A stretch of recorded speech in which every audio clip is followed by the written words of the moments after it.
Oi pessoal, voltamos para mais uma aula de matemática. Eu sou a professora Alceni e quero voltar a relembrá-los que vocês precisam acessar o mural todos os dias que vocês teriam aula, vamos supor, de matemática. Acessa lá, vê o que a professora escreveu no mural. Ela deve ter mandado um recadinho para vocês, deve ter dado dica para resolver alguns exercícios. Às vezes eu tenho certeza que ela está postando lá um resumo, ou seja, é um canal para vocês interagirem com o professor de vocês. Conversem com eles. Vamos lá, o que a gente vai ver hoje? Ou o que a gente viu na aula passada, desculpem. Na aula passada nós vimos a soma dos termos de uma PA finita, parte 2. E hoje? Parte 3. Por que é que nós estamos batendo tanto em cima de soma de PA? Nós vamos ter a parte 4 também. Porque, como eu já falei, é um assunto importante, tem que estar muito bem memorizado para vocês, tá? É uma coisa que vocês não podem mais esquecer. Vocês estão no primeiro ano, a gente vai ver um pouquinho no segundo, no terceiro, e de lá, primeira série, né? Agora mudou. E depois, vestibular. Passa muito rápido, pessoal. Então, vamos retomar um pouquinho o que a gente já viu várias vezes. A soma dos n primeiros termos de uma PA, sendo conhecido o primeiro termo e o último termo, termo n, está aqui, o último termo da progressão é dada por essa fórmula aqui. Não podemos mais esquecê-la. Seguinte, nessa fórmula, Sn representa a soma dos termos, a quantidade de termos que eu quero somar. O A1 é o meu primeiro termo da PA. O AN é o último termo da PA. É representado por N porque normalmente eu não sei, ou eu tenho que calcular qual é o último termo. Eu recebo os primeiros termos da PA e tenho que encontrar esse termo aqui para poder somar depois quantos são.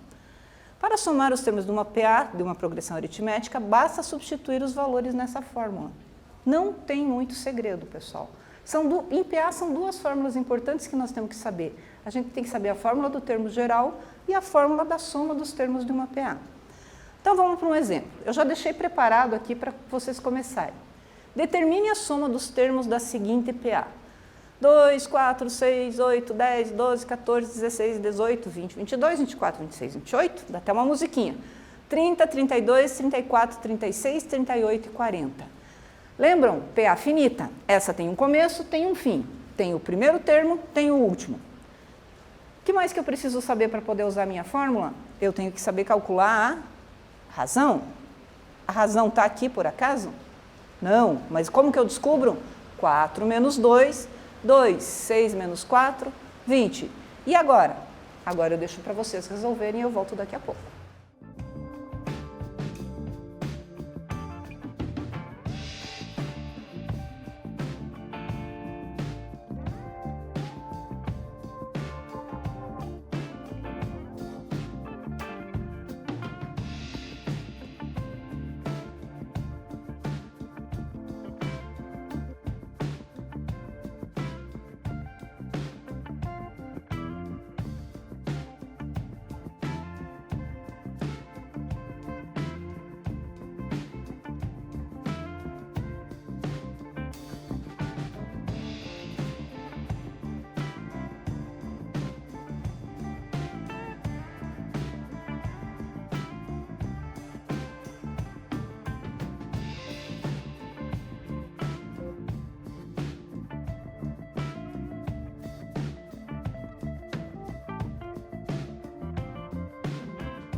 E aí, conseguiram resolver?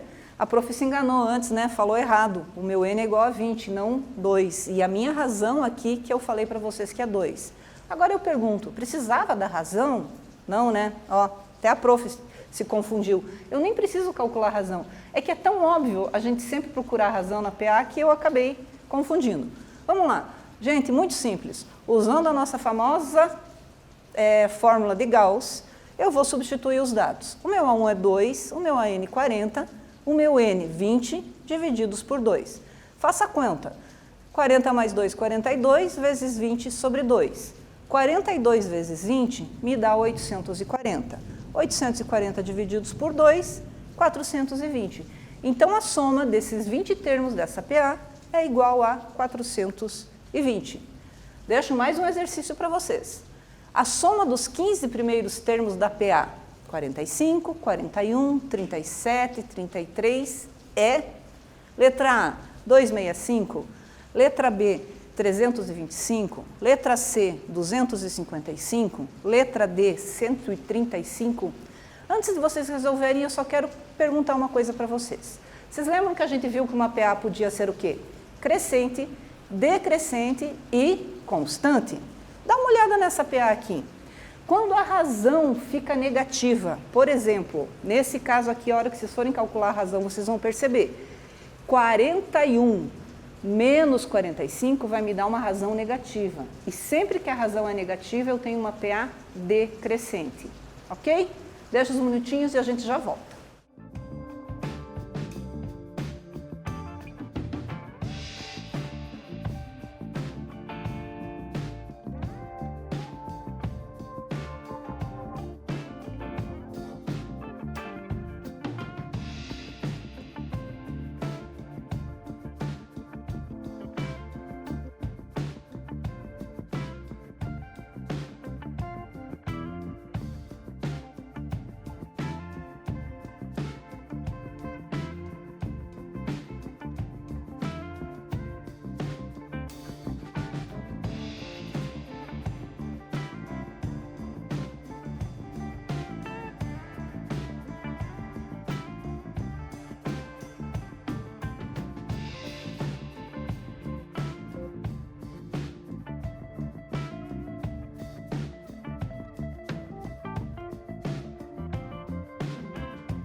E aí, voltamos para a resolução. Conseguiram?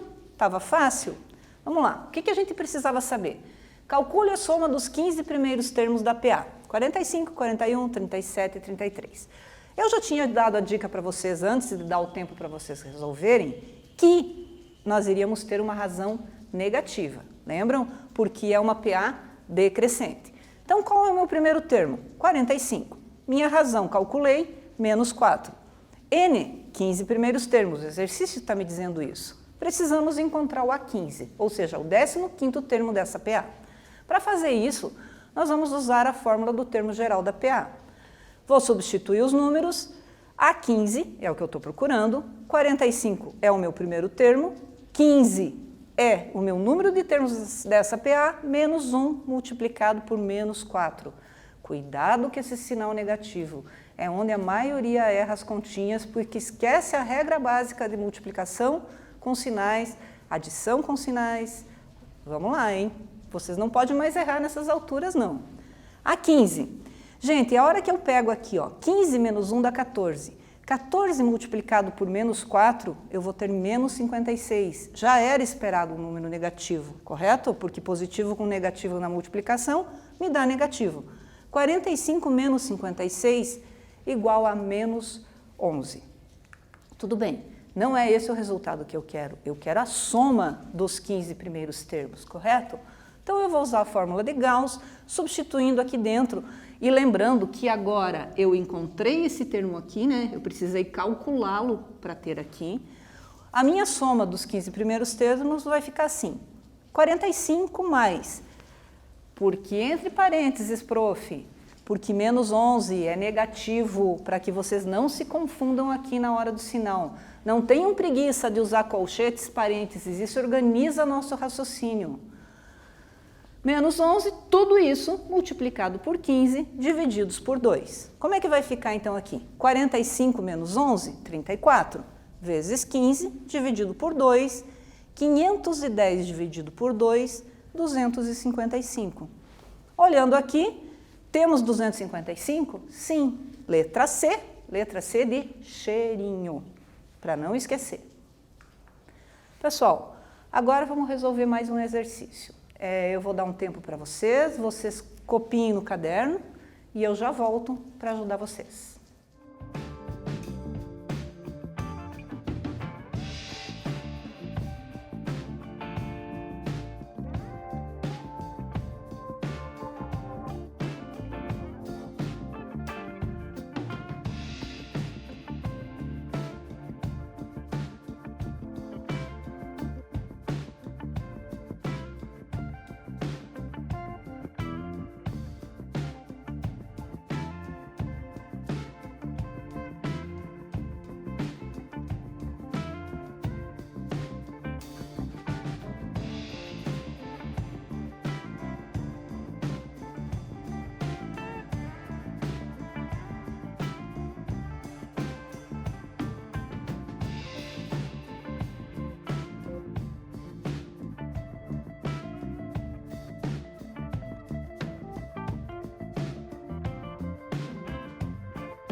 E aí, conseguiram resolver? Eu garanto que esse vocês tiveram que pensar um pouco mais. E assim, ele tem um segredinho que nós vamos ter que desvendar. Vamos lá? Calcule a soma dos múltiplos de 6 compreendidos entre 100 e 500. Primeiro, ele não me dá uma razão, porque eu não tenho a sequência dessa PA e nem está me dando a PA, mas ele me diz que o primeiro termo estará entre 100 e 500 e o último termo, obviamente, também, né? Como que eu calculo a razão? Gente, a razão está implícita. Se são múltiplos de 6, eles vão ter que crescer de 6 em 6, correto? Outra coisa importante, quando que eu sei que um número é múltiplo de 6? Quando ele for divisível por 2 e por 3 ao mesmo tempo, tá? É a maneira que a gente tem para descobrir se esse número é um múltiplo de 6 ou não. Isso é lá da nossa matemática básica, sexto aninho, às vezes a gente tende a esquecer, mas tem que estar sempre vivo na nossa memória. Então, como é que eu vou começar? Se eu começar com o 100, o meu A1 sendo 100, gente, olha lá, 100 é divisível por 2, mas ele não é divisível por 3. E se ele não é divisível por 2 e por 3, então automaticamente ele também não é divisível por 6, ok? Pego o 101. 101 já descarto de cara, porque é número ímpar e ímpar não é divisível por 2. Passo para o próximo, 102. Olha como é que a prof faz aqui. 102 eu sei que é um número par, é divisível por 2, ok. Como é que eu descubro se é divisível por 3 sem ter que fazer a conta? Eu faço assim, ó. 1 mais 0, 1. 1 mais 2, 3. 3 é divisível por 3, portanto, 102 é divisível por 2 e por 3, logo é divisível por 6. Bom, encontrei o primeiro termo. Agora, como é que eu faço para encontrar o último termo? Começo lá de trás para frente, com o 500. 500 eu sei que é divisível por 2, mas 500 não é divisível por 3, porque 5 mais 0 dá 5 e 5 não é divisível por 3. Descarto. Passo para o 499, já posso pular, porque 499 não é número par, então não divide por 2. Antes de 499, 498. Primeiro, é par, então divide por 2. Vamos descobrir se ele é divisível por 3? Vamos somar. 4 mais 9 é 13, 13 mais 8, 21. 21 é divisível por 3? Sim, ele está na tabuada do 3. Portanto, eu descubro que 498 dividido por 6 me dá 83, é um número divisível. Agora, resolvendo isso, vem a parte mais fácil, é só colocar dentro da fórmula. Garanto que aqui foi moleza para vocês. Uso a fórmula do termo geral, tenho que o meu último termo, o meu enésimo termo é 498, igual a 102, que eu também descobri que é o meu primeiro termo, mais n menos 1 vezes 6, que é a razão.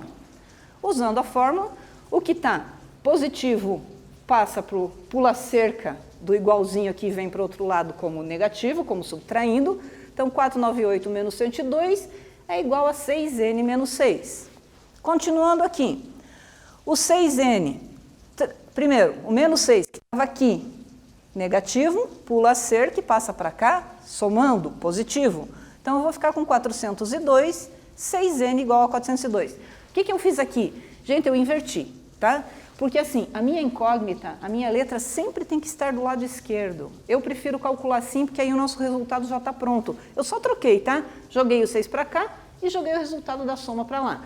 Quando eu faço isso, eu não mexo em sinal nada, eu só troco. Resolvendo, o meu n vai ficar igual a 402 dividido por 6, igual a 67. Pronto, encontrei o número de termos que eu tenho nessa PA. Agora, o que eu tenho que fazer? Encontrar a soma. Para encontrar a soma, vamos colocar dentro da nossa fórmula. S67, que é a quantidade de termos que eu tenho, é igual a 102, o meu primeiro, que eu descobri, mais 498, divididos por 60, vezes 67, divididos por 2. S67, ou a soma dos 67 termos dessa PA, vai ser igual a 102 mais 498 são 600, vezes 67, dividido por 2. Multiplicando 600 vezes 67, eu tenho 40.200. 40.200 dividido por 2, 21.000. Portanto, a resposta, 21.000. Agora a gente vai resolver mais um exercício que é com vocês e é de uma universidade, tá? Vou dar um tempinho para vocês, de novo, pega o caderno, aponta o lápis, se quebrou a ponta e vamos lá. Uma pessoa resolveu fazer uma caminhada matinal, passando a percorrer a cada dia 100 metros a mais do que no dia anterior.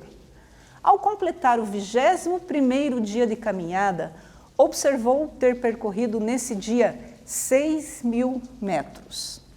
A distância total que esse cara percorreu em 21 dias foi de, letra A, 125.500 metros, letra B, 105.000 metros, letra C, 90.000 metros, letra D, 87.500 metros. A gente já volta com a solução.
Bom, pessoal, voltamos com a solução desse exercício do nosso corredor, que cada dia está aumentando um pouquinho a sua corrida para tentar descobrir quanto ele conseguiu correr em 21 dias.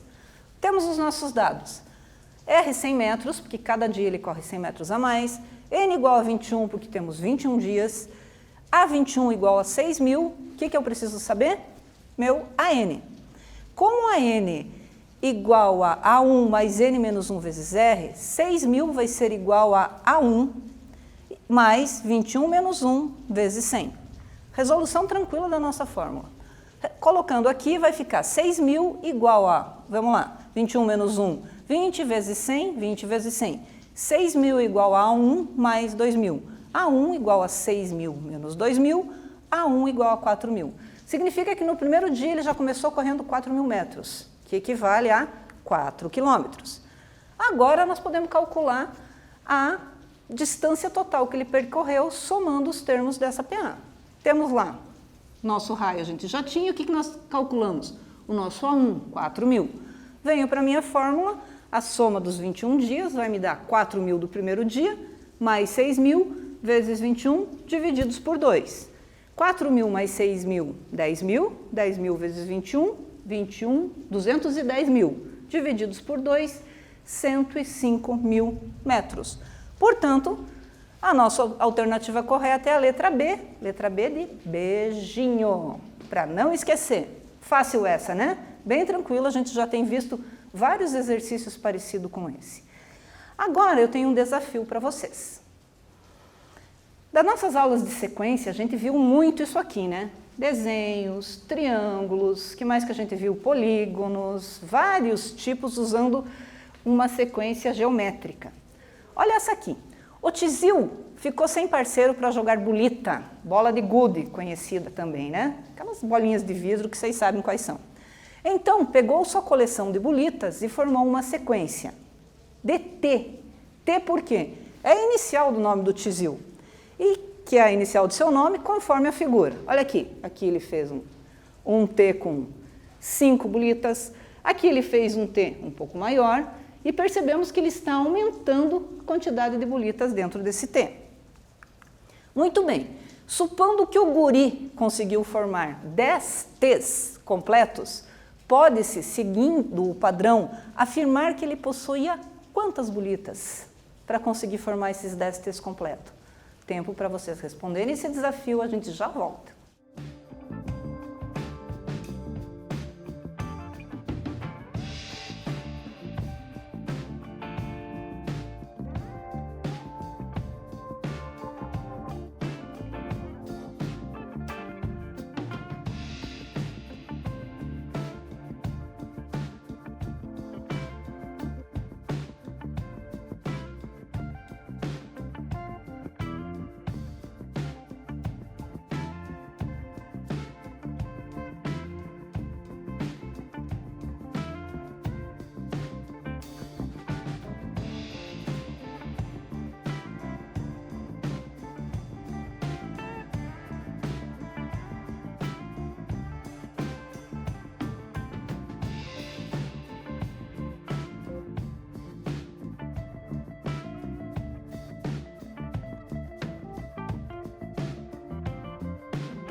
Voltamos com a resolução do nosso amigo Tizil. Quantas bolitas será que ele possuía para formar os seus T's? Vamos lá?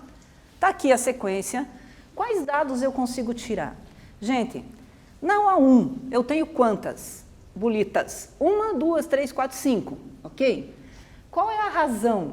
Bom, eu vou ter que calcular. Quantas tem na segunda? 1, 2, 3, 4, 5, 6, 7, 8, 9. Então, 9 menos 5, eu consigo encontrar a minha razão de 4. O meu N foi dado no exercício, ok? E o que eu tenho que descobrir? O meu AN, o meu enésimo termo dessa sequência, ou dessa PA. Usando novamente a fórmula do termo geral da PA, o que nós temos? A10 igual a 5, a 1, mais N menos 1, 10 menos 1, 9, vezes 4. A10 igual a 5, 9 vezes 4, 36. 36 mais 5, 41. Então, o meu décimo T vai ter 41 bolitas. Perfeito?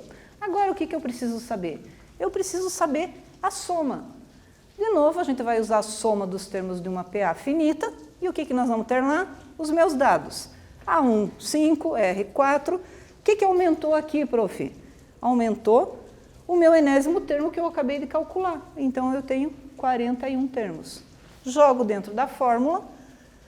O meu S10, que é o que eu quero descobrir, né? A soma dos 10 T's, quantas bolitas eu vou ter dentro desses 10 T's, né? Na soma deles. A1 igual a 5, mais 41 vezes 10. 5 mais 41, 46. 46 vezes 10 sobre 2. 46 vezes 10 dá 460. 460 divididos por 2, 230. Portanto, quantas bolitas, no mínimo, ele precisava ter para formar os 10 T's que ele queria, da inicial do nome dele? B, pelo menos 230 bolitas. De novo, B de beijinho, e é com B de beijinho que a gente encerra a aula de hoje. O que a gente viu? Soma dos termos de uma PA finita, parte 3. O que nós vamos ver na próxima aula? Soma dos termos de uma PA finita, parte 4. Ok? Continuamos nesse assunto. Tudo de bom para vocês. Até a próxima.